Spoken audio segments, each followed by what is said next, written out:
we do a lot of like recycle and like the landscaping and stuff like that. We have to make sure everything is cleaned up. There's a three-man crew on Chicago's West Side doing hard labor for a brick building they expect to remain abandoned. I feel like I'm giving back to the neighborhood. You know, it's a good way to give back. Andre Bundy of Chicago is a native of Austin near the West Humboldt Park neighborhood he now works to clean up. But the neighborhood, this is a nice area. He's part of the Neighborhood Foundation, started by Miller Beach artist Chris Topfer. The project fights blight with art. Change is always good, and everybody wants a nice place to stay. Bundy and volunteers decorate boarded-up buildings as a way to secure empty structures and bring beauty to neighborhoods that have seen better days. When I heard about this description of this job, it said boarded up, artistic, right? And I'm familiar with this neighborhood because I kind of like grew up around the area, like the Austin area, then up and down around here. It's kind of like camouflage some things, like you can see the art part. He says he hopes the art will give a potential vandal pause. But it keep individuals coming in and taking the furnace and stuff like that, because the first thing you're gonna notice is the art, like wow, that's different.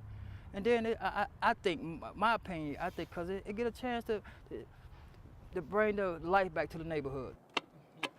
It's also cost-effective. Project managers say for the cost of one teardown, crews like Bundy can do 25 decorative board-ups. Bundy says he remembers when the building on the corner of Franklin and Central Park was home to some residents. I mean, it had to be like in the early 90s, something like that, when it was like, because this is a pretty good building all around here. The building will eventually become condos, and the project that is making the old semi-new is doing so in another way in Northwest Indiana. People really seem to find something in this that they enjoyed. The Neighborhood Foundation's founder was inspired to turn trash into treasure after completing a decorative board-up in Gary. And he was doing a clean out of a building here on Lake Street and found all kinds of things that he didn't think should be thrown away. It was an old hardware store that had been left empty for years and years.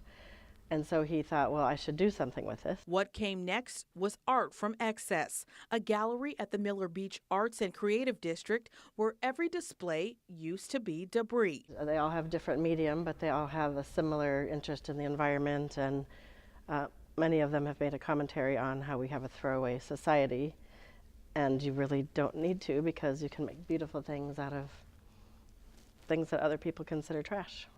It's a lesson put into action by Bundy. I think everybody deserves a good place to live and a safe place.